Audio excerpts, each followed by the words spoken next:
Nagmula sa kalangitan, lumagapak sa kalupaan, narito na sa inyong harapan ang nag-iisang diwata na mukhang kawatan. Nagmula sa kalangitan, lumagapak sa kalupaan, narito na sa inyong harapan ang nag-iisang diwata na Diyosa ng mga parisan. Binago ko na. Diwata, Paris Powder, Paris Overload. Tama ba yan? So yun na, pag-usapan natin si Diwata o si Dio Balboina sa tunay na buhay. Sino nga ba si Diwata? Saan nga ba sa siya na overload? Bakit Paris Overload? Dahil sa makamasa nitong presyo. Sulit na sulit sa lagang 100, meron ka ng Paris, meron ka ng only rice, at meron ka ng soft drinks. Liwad ka na. So, si Diwata nga inulan ng blessings, katulad ng binigyan siya ng bagong kotse ni Glenn. Hello everyone, so welcome back sa ating lahat. Welcome back mga ka-friends, mga ka-talk mo. Welcome back to my channel. Welcome back me to you. So matagal-tagal na rin since the last time na nagsama-sama tayo. So yun na nga, medyo naghayatos na ako saglit. So ako nga pala inyong ka-talk mo vlog, ang inyong ka-marites, ang inyong kausapan, ang inyong ka-chessmax vlogger. This is my name is Clay Bonet and welcome to my Chismax vlog. So, yun na nga. Ako ang inyong marites for today. Marites for today. Ako pala ang inyong ka-marites dito sa abroad. Marites po talaga ako. So, kaya nga Chismax vlog, diba? Magmaritesan po tayo. So, welcome back. Kung bago pa lamang kayo dito sa aking channel, huwag kalimutang mag-subscribe at mag-like at mag-like. So, yun na. So, ayun na mga ka-chismax, ang pag-uusapan natin for today's video. For today's video ay tungkol sa trending parisan ni Diwata o ang Paris Overload o ang Paris founder na si Diwata. Paris Powder, Paris Overload. Tama ba yan? So, yun na, pag-uusapan natin si Diwata o si Dio Balboina sa tunay na buhay. Sino nga ba si Diwata? Saan nga ba siya nakatira? Ano nga ba ang kanyang pinagmulan? At paano nga ba siya namuhay o nakipagsapalaran sa Manila bago niya naabot ang tuktok ng tagumpay o bago siya naging successful na magpaparis? At bakit trending si Diwata? So yon ang imamarites natin for today's video. Naalala ko talaga for today's ng friend ko. So imbes na for today's video, sabi niya for today's. For today's 40. It's 40 for today's video. So yun na, pag-usapan natin si Diwata. Para sa Diwata sa espiritu. Sino ang mga ka-chicks-max? Pag-usapan natin si Diwata o si Dio Balboina sa tunay na buhay. Si Dio Balboina o Diwata ay 42 years old na founder ng Paris Overload ng Pasay City. So, bago naging successful si Dio Balboina o Diwata, ay dumaan muna siya sa mga pagsubok sa buhay bago niya marating ang tugatog ng tagumpay. Si Diwata ay tubong Samar o isang waray. In short, isa siyang Bisaya. Nagpagsapalaran siya sa Manila out of curiosity dahil ang kanyang mga kapatid ay nagtatrabaho sa Manila bilang kasambahay at bunso siya sa kanilang magkakapatid. So, sa out of curiosity niya, tuwing umuwi yung mga kapatid niya galing Manila is nag-glow up sila. So, sinubukan niya makipagsapalaran sa Manila at nag-umpisa siyang mag-work bilang boy sa mga mayayaman sa Manila. And after that is, pumasok na siya sa iba't ibang racket. Si Diwata ay naging isang construction worker, mga ngalakal o tinatawag na meron siyang mini-mart. Ano pa ba? Si Diwata din ay nagbebenta ng mga kangkong. Nakita ko sa vlog niya na nagbebenta siya ng kangkong. At si Diwata, ang pinaka-worst part is si Diwata ay nakatira sa ilalim ng tulay for almost 5 years. Si Diwata rin na naging isang construction worker. Hindi hadlang ang pagiging bekimon niya o pagiging bakla niya para pasukin ang mundo ng construction world o tinatawag na pagiging construction worker. Para din sa kaalaman ng lahat, si Diwata ay sumali sa 8 Showtime noong 2018 if I'm not mistaken. Naging contestant din siya ng 8 Showtime. Then after that is si Diwata ay nag-viral dahil sa pananaksak o pambubugbog ng kanyang kasama sa ilalim ng tulay na pinapalis niya dahil sa gumagamit ito ng pinagbabawal na gamot. So, sa kabutihang loob ni Diwata, pinaalis na lang niya ito imbes na isumbong sa polis. Kaya lang ang nangyari, nagkaroon na rambulan at yun na nga nasaksak si Diwata sa mukha. But instead of maging malungkot at maging negatibo, ay rumampa pa siya sa presinto. So, ganun po katatag ang ating Diwata. So, kayo, kaya nyo bang rumampa sa presinto habang may saksak ang mukha nyo? Siyempre, hindi nyo kaya yun. Nakakaya-kaya yun. Pero si Diwata, fighting lang siya. Ang galing ni Diwata. At nakapagdagdag din sa kasikatan ni Diwata ay pagdumog sa kanya ng iba't ibang vlogger sa mang sulok ng Pilipinas o ng mundo. Pati mga foreigners ay dinadayo na rin ang ating Diwata. Dahil nga sa curiosity na rin kung bakit nga ba dinudumog itong si Diwata ang dating binugbog at pinagtulungan ngayon nga ay dinudumog dahil sa kanyang parisan. So maging international vlogger ay pumupunta na rin para matikman ang pares ni Diwata at hindi lang yung para malaman ang hiwaga at ang likod ng success ni Diwata. So, very very proud ako kay Diwata. Imbis na isipin niya yung negative sides, ay naisip pa rin niya yung positive effect na dala ng mga vloggers sa kanya.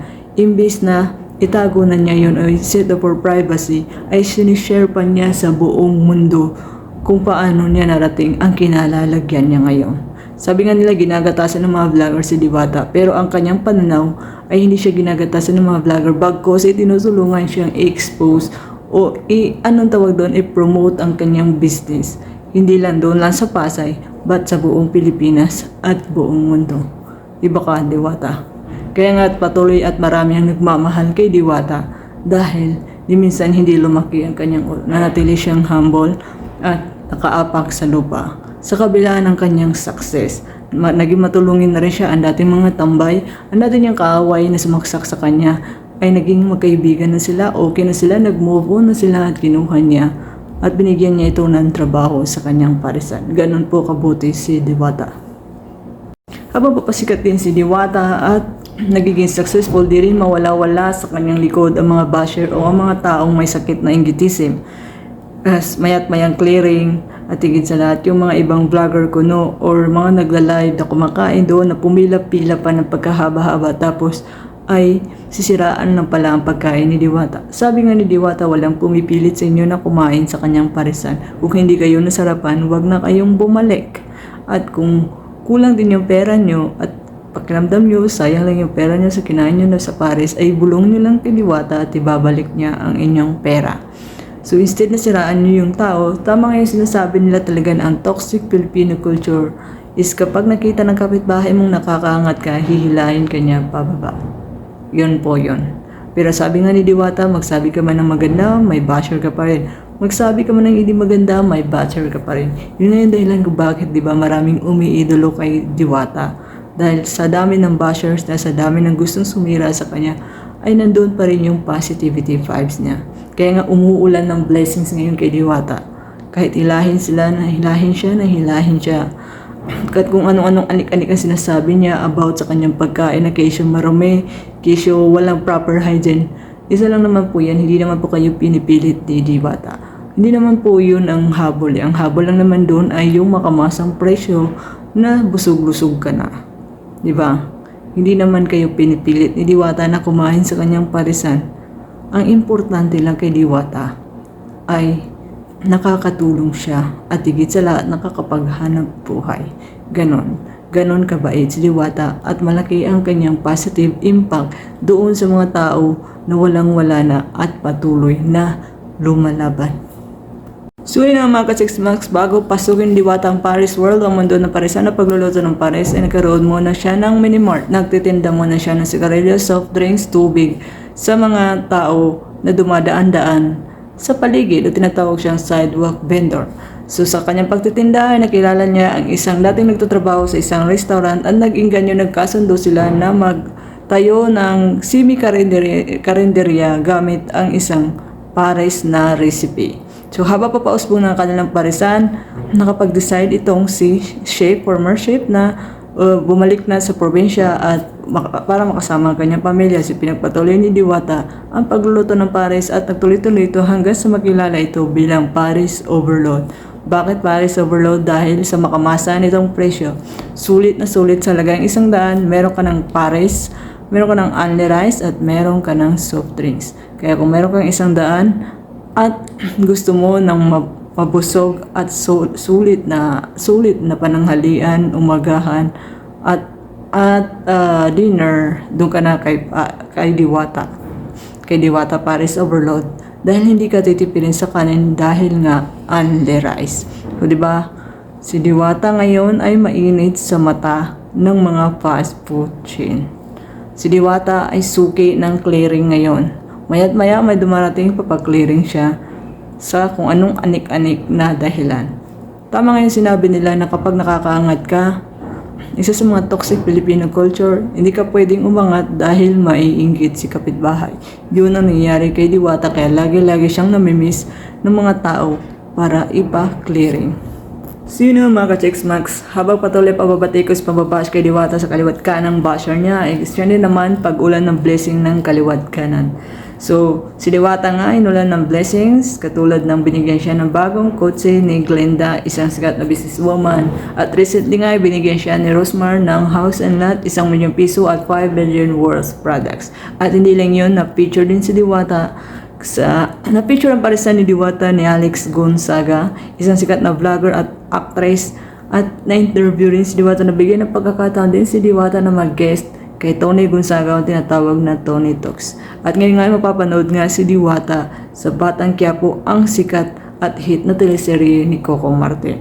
So, diba, sa kabila ng mga pambabash, pambabatikos kay Diwata at panghihila sa kanya pagbaba, ay ang pag-usbong naman o ang pagbuhos ng sandamakmak na blessings. So, sige pa, Tito Mars, batikusin mo pa si Diwata. Go, mainggit ka ngayon, Tito Mars. Pigeon, Tito Mars, Tito Mars. Sa mga bashers dyan ni Diwata, manggalaiti na lang kayo sa inggitism.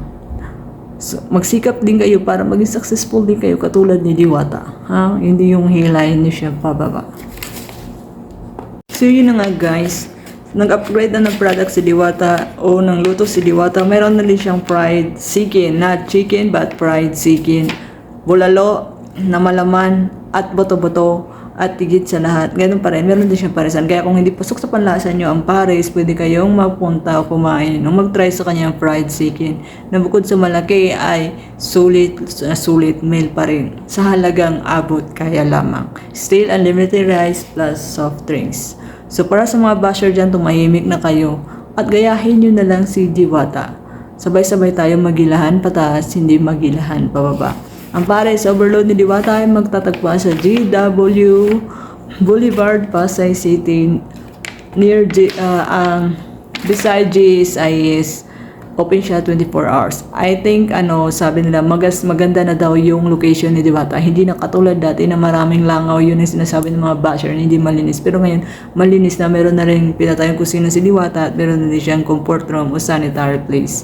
At yun nga, malapit na rin ay magkakaroon na din siya ng magandang restaurant bilang parisan o ang Diwata Paris Overload Restaurant. Manifesting tayo dyan. So yun ang mga ka-chismax, mga katok mo, ang istorya ni Diwata o Dio Balboina sa tunay na buhay, isang malaking inspirasyon sa ating mga mahihirap o nag-uumpisa sa baba at nangangarap maging successful balang araw. Si Diwata ay patunay na habang mahirap ka, hindi ka habang buhay na mahirap. Kung ipinanganak ang mahirap, hindi mo kasalanan. Pero pag namatay kang mahirap, kasalanan mo na yon.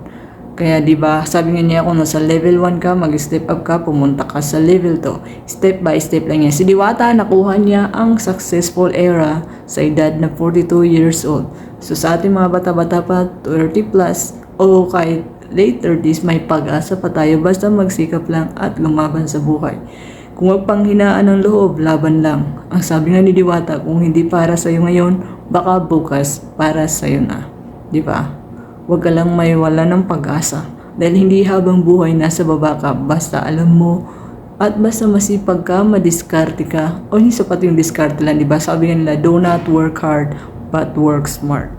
At si Diwata ang patunay na hindi lang siya work hard, kundi hinaluan na rin niya ng work smart. Ano daw? Naguluhan ako. Work, hindi hinaluan. Basta yun na nga. Sabi ko nga, magsikap ka. Di ba? Gayahin mo si Diwata. Maging inspirasyon nating lahat. Si Diwata. So bago magtapos ang vlog na to ay mag-iiwan ako sa inyo ng totoong kasabihan na to, ay hindi na to putyo-putyo. Kasabihan pa to ng teacher ko since high school. Na since may hirap lang kami noon na magkakaklase, ito yung sinabi niya sa amin. Kapag ipinanganak kang mahirap, hindi mo kasalanan. Hindi kasalanan ng kahit sino man ay pinanganak silang mahirap. Pero kapag namatay kang mahirap, yon, kasalanan mo na yon. Ikaw na ang may diferensya nun. Thank you for watching. Till my next vlog.